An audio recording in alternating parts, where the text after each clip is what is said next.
Daqui a 1 hora, as máquinas do Departamento de Imprensa Nacional começam a rodar a edição do Diário Oficial que circula amanhã, com a lei da anistia.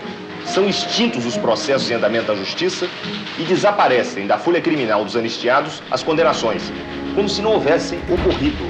Se a anistia não vem na extensão que todos desejávamos, isso significa apenas que o MDB deve prosseguir na sua luta. E os que se exilaram? Eles já podem reaver seus passaportes nas embaixadas do Brasil no exterior. O primeiro a chegar, vindo de Lisboa, foi o ex-deputado federal e jornalista Márcio Moreira Alves. Depois, quem chegou foi o ex-governador de Pernambuco, Miguel Arraes. As primeiras palavras dele foram acompanhadas em coro pelos amigos. O brasileiro é o mesmo que deixei. Que a sua juventude é mais consciente ainda do que a do meu tempo. Jornal Nacional, Brasília. E na sociedade civil, a minha sensação é que a sociedade civil sai da retranca, né? Sai da defesa, sai de uma posição de resistência ao Estado, à ditadura, ao autoritarismo, e de repente é chamada para construir uma coisa nova. Para a Associação de Proteção ao Meio Ambiente, a lei em discussão no Congresso é muito importante, porque só através dela o governo terá condições de proibir o crime ecológico, que não existe na legislação brasileira. Queremos os industriais unidos a todo o povo brasileiro, porque eles também são povo e precisamos de desenvolvimento e meio ambiente equilibrados. Em 1979, exilado no Canadá, Betinho começou a criar com os amigos Marcos Arruda e Carlos Afonso uma instituição que teria como meta lutar pela democracia, reduzindo as desigualdades no Brasil. De volta ao país, com a anistia, os três fundaram em 1981 o Instituto Brasileiro de Análises Sociais e Econômicas. O PMDB vai lançar campanha pelas eleições diretas para presidente da República. Em Belo Horizonte, está se realizando neste momento o comício pelas eleições diretas. Festa em Porto Alegre. É o comício pelas diretas que mudou a vida da capital gaúcha no dia de hoje. Hoje o Rio de Janeiro parou. Passeata e comício pelas diretas em São Paulo. É a maior manifestação popular da história política do Brasil. Estava na Presidente Vargas, na Candelária lá longe, era muita gente. Né? E a sensação é que era irreversível, era só emoção, né? Era assim, o negócio mudou, né? Realmente mudou. E era muita gente, muita gente. Os policiais, militares, civis e do batalhão de choque acompanharam a manifestação à distância. O slogan, eleições diretas, agora e já. E continuava chegando gente. Gente de todas as idades e também de todos os tipos, como este cuspidor de fogo. Os nossos compromissos, meus e dos senhores agora empossados, são os compromissos do nosso líder, que se chama Tancredo de Almeida Neves.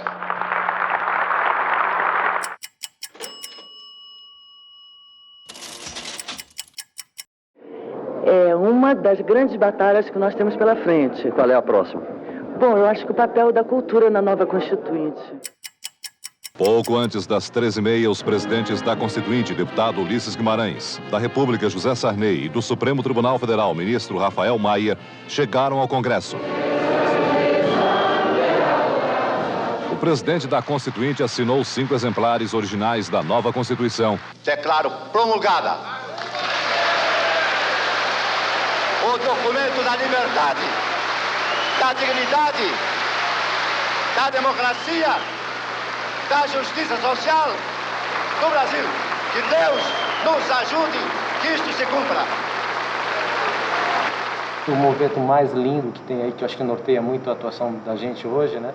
Um dos grandes valores que ela tem é que ela pensou um Brasil para 20 anos depois. É isso mesmo. É o primeiro momento em que a gente vê a força das diferenças se manifestando. Num voo rasante, aviões cruzam o céu da cidade que ele conhece bem e que em abril vai fazer 30 anos, o tempo em que o Brasil ficou sem um presidente eleito pelo povo. Um palhaço dá cambalhotas na rampa, faz a alegria do segurança que faz a retirada do palhaço, mas com simpatia. Outros tempos. Que Deus ajude o presidente da República!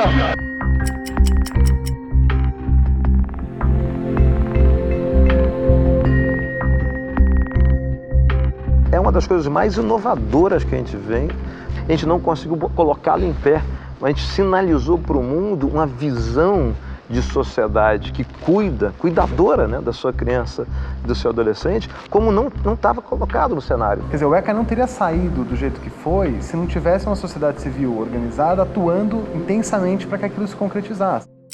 No novo Código de Defesa do Consumidor, que deve entrar em vigor no ano que vem, se um produto importado não tiver assistência técnica aqui no Brasil, o consumidor pode exigir a troca do produto ou até pedir o dinheiro de volta. A vítima deixa de ser a vítima, finalmente. Então há um mecenato privado, através de incentivos fiscais, e um mecenato governamental, através do Fundo Nacional de Cultura. Comércio ilegal de lixo tóxico, biodiversidade, tudo que virou uma agenda nos próximos 20 anos do planeta, nasceu naquela conferência. No começo da tarde, até o céu se vestiu de preto na capital do país. Lição de democracia, aprender a soletrar a palavra estrangeira que acordou a cidadania brasileira. Depois de lutar pelas diretas e perder, depois de rezar por Tancredo Neves e chorar, o povo brasileiro foi mais uma vez às ruas, cheio de esperança na campanha do impeachment. Dessa vez, venceu, riu e teve a confirmação de que a democracia não é apenas um espetáculo sem consequências. Ao invés de grandes planos salvadores, que o país está cansado de milagre, o que a gente tem que ter é o cotidiano decente. Isso é que nós vamos fazer. Prato do dia de 32 milhões de brasileiros. Cerca de 150 mil crianças morrem de fome e de miséria neste país. São 6 Vietnãs por ano, sem nenhuma bomba explodida nas nossas cabeças, mas sim nas nossas consciências. Como é que nós podemos viver num mundo que nós estamos divididos em classes sociais? É muito comum nós falarmos sobre os excluídos, mas em sociedades como essa estamos todos excluídos. E como a pobreza ela é multidimensional, o trabalho tem que ser multidisciplinar para transformar a vida das pessoas, para ir no cerne da inclusão social. Uma nação não é governo, não é só governo, somos todos nós. Se a gente não se mobiliza, se a gente não acredita nisso, a gente não constrói a nossa nação. As empresas, as corporações têm a sua responsabilidade, a sociedade também precisa agir, né? E o governo. Então, esse tripé aí, vamos dizer, essa relação entre esses três entes fica mais claro nos anos 90. Dia de abrir pacote. E os elevadores do Ministério da Fazenda sobem feito inflação. Desta vez não há surpresas. Não há confisco, nem congelamento, ninguém mexe na poupança, não vai haver tablita. Como diz o próprio ministro da Fazenda, desta vez o que existe é um processo, que está começando agora e que, para dar certo, precisa do apoio do Congresso e da adesão voluntária da sociedade. Haverá um sacrifício, indiscutivelmente. De todos, de todos. Mesmo com os ganhos do real, o grande problema brasileiro continua a ser o abismo que separa ricos de pobres. Não podemos esperar soluções que venham de cima para baixo. A solução virá de toda a sociedade, virá da gente. Nesse sentido, a comunidade solidária vem estimulando parcerias entre a sociedade e o governo. Parcerias para melhorar a qualidade de vida dos mais pobres. Fizemos uma reunião em que foram expostos todos os programas de renda mínima já em execução a nível municipal. Então, são programas em que a família recebe alguma forma de ajuda para garantir que as crianças fiquem na escola. Isso é fundamental nesse país. Nós temos que fazer as crianças voltarem para a escola. Então, isso nos pareceu extremamente adequado a todas as pessoas que estavam lá, são 21 membros da sociedade civil, feito no nível municipal. Um programa de natureza federal é incontrolável. E acho que a sociedade civil está se transformando no momento de ser chamado a construir uma sociedade nova. E foi uma época também que apareceram grandes mulheres, né, nesse país, né? É verdade. Assim, teve a dona Ruth Cardoso com o projeto dela, a dona Zilda, né? A Pastoral da Criança nasceu porque milhões de crianças no mundo morriam por causas facilmente preveníveis. Então nós imaginamos aqui no Brasil de a gente criar, vamos dizer, redes de solidariedade humana para que educassem as famílias, para saberem prevenir. Nessa época, se você falar mesmo de Milu, Dona Zilda, elas todas elas trouxeram o conceito de escala, sabe? Isso. Elas trouxeram o conceito de escala. O que eu fazia para poucos, eu posso fazer de repente para muitos. Eu posso espalhar esse conhecimento, né? De fato, é o momento em que amplia-se o número de organizações. E é nesse contexto que o GIF é criado, em 95, o Instituto Ethos, a ABONG e uma série de outras organizações que estão interessadas em construir uma sociedade civil mais forte. E é de 89 a 95, porque nesse período o GIF tem uma existência informal, né? Ele não é criado como organização, mas ele já existe na prática. Em 95 aquilo ganha corpo, você agrega um conjunto maior de entidades que decidem criar uma instituição. Aí começamos a discutir a questão da filantropia, que era uma questão muito central. O Congresso nos vinha com esse nome e nós entendíamos que aquilo que nós fazíamos no Brasil não era filantropia. O empresário estava disposto a fazer um investimento social. Ele nasce não como uma estrutura de representação de interesses privados, mas justamente para dar mais qualidade, densidade a essa contribuição privada para interesse público. Tinha algumas fundações corporativas até da década de 60, só que elas estavam muito voltadas para os seus colaboradores, né? Era muito interno. E aí esse entendimento de que essas fundações poderiam ter um trabalho mais voltado para o bem público, para melhorar a sociedade, para desenvolver o país, foi o que deu, assim, um turning point para realmente ter essa organização. Aquela ideia de que as empresas vão ser bem-sucedidas na medida em que a sociedade for bem-sucedida. Teve também a resposta das empresas às denúncias que elas recebiam por uso de maquiagem verde, por fazer no seu business uma ação muito negativa e depois querer fazer via filantropia uma ação muito positiva. Então, eu acho que foi uma orquestração da sociedade e da cidadania dizendo, isto eu não aceito. E ali começa a ficar claro, por mais que a gente não esteja limitado nesse processo, que a geração de bem público não é só de governos. E agora você tem tanto o setor corporativo quanto a sociedade civil demandando do Estado que ele assuma o seu papel. Elas são muito importantes, essas ações, e cada vez mais nós temos que ter empresas envolvidas com isso. Mas se nós não conseguirmos pegar essa potência, essa força das empresas para uma transformação maior, para que isso possa se tornar política pública e todas as empresas possam vir, nós não vamos conseguir transformar esse momento que nós tão necessário. Seja o papel do GIF orientando o investimento, e seja o papel de um Ethos orientando as empresas, isso foi fundamental, mas ambas as organizações vivem desse capital privado. Ou seja, a gente poderia dizer que foi o capital filantrópico privado que contribuiu para essa mudança qualitativa da relação das empresas com a sociedade. Em momento algum, investimento social privado poderá resolver o problema público. Porque ele não se equipara aos orçamentos públicos em volume de recurso.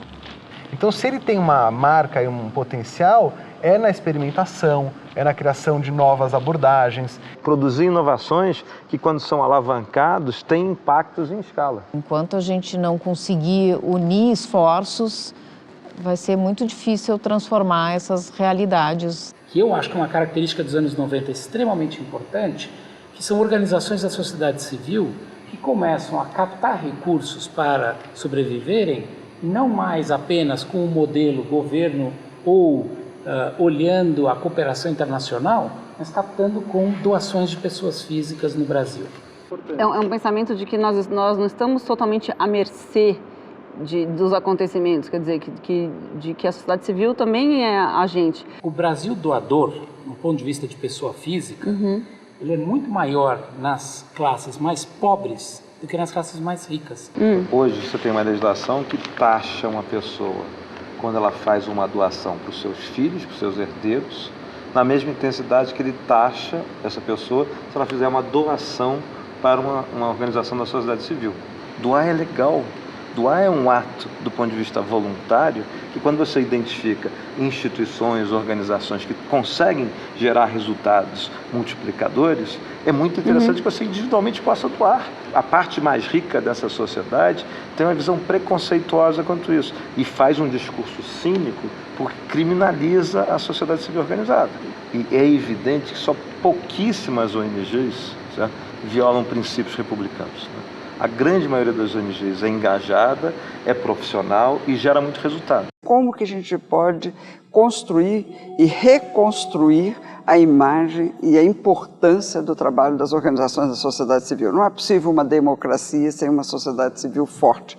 E uma sociedade civil forte significa organizações sociais fortes. O que está faltando no Brasil é mais clareza conceitual de quem somos nós. O Brasil, ao abandonar na década de 90 o termo filantropia e adotar o termo investimento social para definir o nosso setor, na verdade você perdeu uma tradição de 500 anos no Brasil, desde as Santas Casas, no século XVI, filantrópica das pessoas, e todo mundo sabia o que era filantropia. Investimento social é um novo termo, né? Um termo relativamente novo. O que é investimento, né? Então, e como separar quem é bom, quem é ruim? As ONGs estão sofrendo esse problema de criminalização. A gente tem que mostrar, então, a clareza conceitual de qual é a nossa agenda, quem nos apoia, o que nós somos, vai ajudar, talvez, na construção da legitimidade do nosso setor e, inclusive, com legitimidade, ter mais impacto, mais relevância, né? Doar é muito importante para fazer essa transformação, porque vai além do seu papel de contribuinte ou de consumidor para o seu papel de cidadão. Então, eu acho que o desafio aí que a gente tem para o GIF, por exemplo, é contribuir na construção de uma cultura de doação em todos os níveis, mas particularmente, eu diria, nas camadas da população brasileira que tem mais condições de fazer isso. O significado do tema do fórum, Um Outro Mundo é Possível, é justamente a ideia de que se pode construir um mundo melhor. Um mundo que possa ser contemplado, basicamente, a ideia de colocar o ser humano, o homem, como um centro das preocupações e a preservação do meio ambiente, a possibilidade de um desenvolvimento sustentável. O dia foi dos ecologistas no Fórum Social Mundial. Acostumado com protestos, o Greenpeace preferiu o discurso para criticar as políticas de meio ambiente. Um dos diretores do grupo ambientalista disse que a espécie humana corre tantos riscos quanto os animais ameaçados de extinção. Aumento de taxa de desmatamento na cabeça do brasileiro igual ao aumento da taxa de inflação. Aumentou o desmatamento é ruim, baixou o desmatamento é bom. Qualquer brasileiro sabe disso. Este trabalho foi feito graças ao trabalho da sociedade civil. Agora, reduzir o desmatamento do Brasil é um trabalho que tem que ser conjunto, onde entrou o papel do Estado e o papel das empresas com a pressão da sociedade civil para fazer isso acontecer. Então, quando a gente está falando de mudança de cultura, não é apenas você dormir e acordar mais altruísta, mas é você verificar que, efetivamente, na prática, nós temos exemplos de que uma sociedade civil forte, ela gera um governo melhor, ela gera a ação das empresas melhor, e isso muda a nossa vida para melhor. O Brasil está sendo considerado modelo para programas de voluntariado que a ONU pretende adotar. A brasileira Milu Vilela falou em nome da sociedade civil de 110 países. Um reconhecimento ao Brasil, onde o número de voluntários saltou de 20 para 30 milhões no ano passado. Foram mais de 5 horas de reunião. A água, café e suco de acerola, sem lanche ou almoço. Metade do encontro foi dedicada à discussão do programa Fome Zero, prioridade do novo governo. Quando não houver dinheiro, o governo terá que usar a criatividade e a mobilização social para implementar os projetos sociais prioritários. Na solenidade de lançamento do programa Bolsa Família, estavam todos os ministros da área social. O Bolsa Família foi criado para ser o maior esforço concentrado de combate à pobreza no Brasil. A Bovespa criou um índice que classifica as empresas brasileiras de acordo com o grau de responsabilidade social. Cada vez mais as empresas estão percebendo que competitividade econômica anda junto com uma sociedade melhor, uma qualidade de vida melhor. O crescimento é importante, é uma condição importante, mas ele é um meio para se atingir desenvolvimento e ele não é um fim em si mesmo. And Brazil is one of the few countries in the world that is demonstrating both economic growth and a decrease in the Gini coefficient. Eu acho que a solução está em a gente realmente estimular um consumo consciente e as empresas vão estar conseguindo achar nos seus negócios os caminhos. Eu acho que esse é o desafio das empresas que vão permanecer no longo prazo existindo, os caminhos para poder serem sustentáveis, aproveitando todo o conhecimento que elas acumularam até agora. O objetivo é trazer educação de qualidade para todos até 2022. Nós organizamos diálogos sobre desenvolvimento sustentável em 10 áreas, em que especialistas da sociedade civil, sem governos em volta, irão decidir quais são as recomendações que eles farão aos chefes de Estado.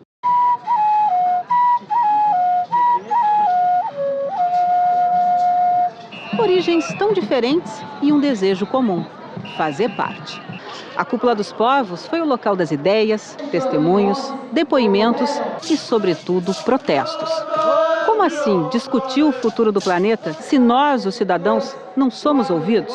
Eu vim para aqui para, em viva voz, gritar a todas as nações do mundo: ter uma terra melhor, livre de poluição, mais educação. Nós somos capazes de fazer acontecer. Do ponto de vista da sociedade civil, foi uma experiência muito bonita, de debate consciente do que nós queremos para esse planeta. Hoje, nada é externo, né? Tudo é interno, né? Porque está tudo dentro do mesmo planeta. Então, se a gente leva adiante essa ideia de que não existe externalidade, que faz tudo parte de um todo, né? A gente recoloca, né, a participação das empresas, das organizações de uma outra maneira.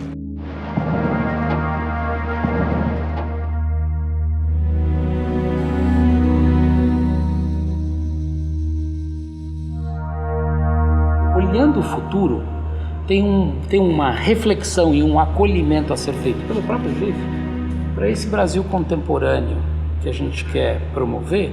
Qual é o nosso papel?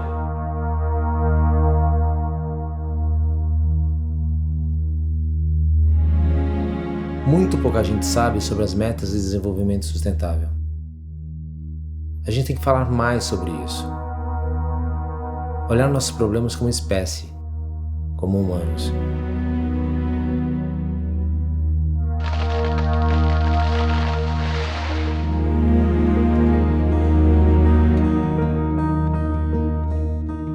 Chegou o momento de reverter este quadro, de mobilizar as consciências, de mobilizar a cidadania, de mobilizar cada pessoa para transformar esta questão não numa questão do governo, não numa questão do Estado, não numa questão do outro, mas numa questão de cada um.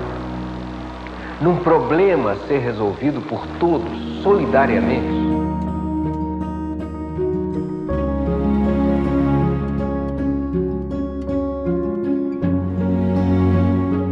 Era a juventude que eu percebo que está o poder de mudar o mundo agora. Através do contágio, da ideia de mudar o mundo, do sentimento de que é possível mudar o mundo, com pequenos passos. Uma grande jornada se faz de pequenos passos. É preciso incluir quem está excluído. E hoje eu não tenho medo de afirmar que o Brasil é um país onde há uma rede de organizações muito grande e muito atuante. A gente só consegue ser feliz se a gente consegue se doar para que o mundo seja melhor. A gente dá, mas a gente recebe pelo menos o dobro de volta, viu? Se isso tudo vai dar certo 100%, ninguém pode garantir. Nós estamos procurando um caminho novo a partir de tudo aquilo que nós sabemos que é preciso corrigir.